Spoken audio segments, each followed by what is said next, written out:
দেখেন একটা জিনিস দেখেন যে প্রশাসন থাকা অবস্থায় মিরপুর স্বাধীনতা চত্বরে কি আকাঙ্ক্ষা করতেলি এই যে দেখছেন দেখেন এটা স্মৃতিফলকের আমরা কাজ করতে আসছি। আমি একটু আগে লাইভে গেছিলাম, যাওয়ার পর দেখেন এটা মাত্র আমরা দেখলাম এটা একটা আসলে স্বাধীনতা চত্বর পুলিশ বক্সের সামনে কেমনে মানে এই লিগ আইসা এই জিনিসটা লাগাই যায়।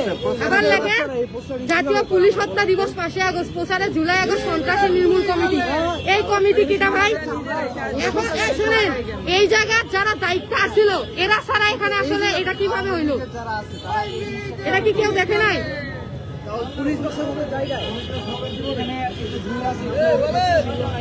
এই জিম ভাই কিছু বলেন এটা নিয়ে।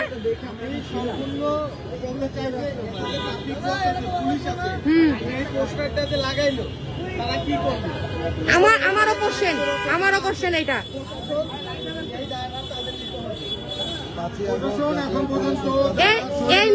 এই সন্ত্রাসী নির্মূল কমিটিটা ধরতে হবে। যারা বিপ্লব করছে তারা কি সন্ত্রাসী? এটা পুলিশ থাকতে কেমনে লাগায় মানে এই জায়গায় থাকতে পুলিশ বক্সে তাও আবার এই যে এই জায়গায় লাগাই দিয়ে গেছে ওই সাইডে। আগুন ধরান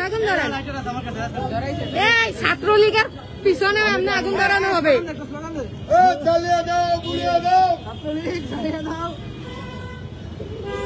যাই হোক পুলিশের সামনে এগুলা করে পুলিশ কিছু আসলে এইরকম একটা জায়গায় কিভাবে এই কাজটা করে গেছে? সাহায্য করে ওনারাই সাহায্য করছে নয়তো লাগাইছে কেন?